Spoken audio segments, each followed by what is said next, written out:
Assalamualaikum warahmatullahi wabarakatuh. Perkenalkan, nama saya Rizka Riza Arlini dari kelas 3 Pendidikan Agama Islam A dengan NIM 21410402184. Di sini saya akan menjawab beberapa pertanyaan soal ujian tengah semester mata kuliah sumber belajar pendidikan agama Islam berbasis multimedia. Menjawab soal yang pertama, yaitu sumber belajar sebagai media pembelajaran adalah suatu sistem yang terdiri dari sekumpulan bahan atau situasi yang diciptakan dengan sengaja dan dibuat agar memungkinkan peserta didik untuk belajar secara individual. Contoh pengaplikasiannya adalah misalkan guru memberikan materi pembelajaran kepada peserta didik melalui PowerPoint, film, buku, video, gambar, atau yang lainnya. Nah, itu kan dapat membuat peserta didik belajar secara individual atau belajar secara mandiri. Soal yang kedua yaitu macam-macam sumber belajar. Itu ada 6. Yang pertama itu ada pesan atau message, adalah informasi yang dapat diberikan oleh komponen lain yang berbentuk ide, fakta, pengertian, dan juga data. Untuk kekurangannya sendiri yaitu materi pembelajaran yang diberikan atau disampaikan oleh guru tidak dapat dipahami atau bahkan sama sekali tidak dibuka atau tidak sama sekali dipelajari oleh peserta didik.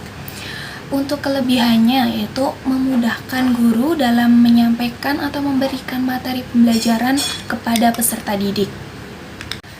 Macam-macam sumber belajar yang kedua itu ada orang atau people, yakni orang yang mempunyai atau menyimpan banyak informasi.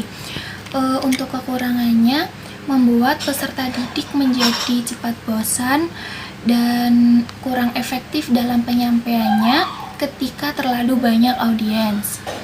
Untuk kelebihannya yaitu membantu peserta didik dalam menghubungkan materi yang baru dengan materi sebelumnya dan juga memudahkan peserta didik dalam bertanya kepada guru secara langsung mengenai materi atau tugas yang belum dipahami oleh peserta didik.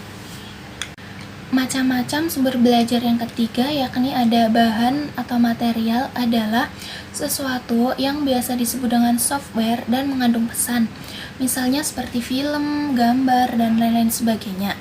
Untuk kekurangannya yakni menjadikan kurangnya interaksi antara peserta didik dengan guru sehingga dapat menghambat terbentuknya nilai-nilai dalam proses belajar mengajar.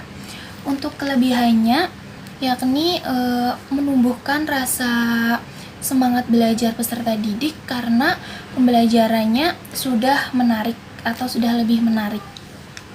Macam-macam sumber belajar yang keempat yakni ada alat, adalah sesuatu yang dapat disebut dengan hardware yang dapat digunakan untuk menyalurkan pesan yang disajikan melalui software.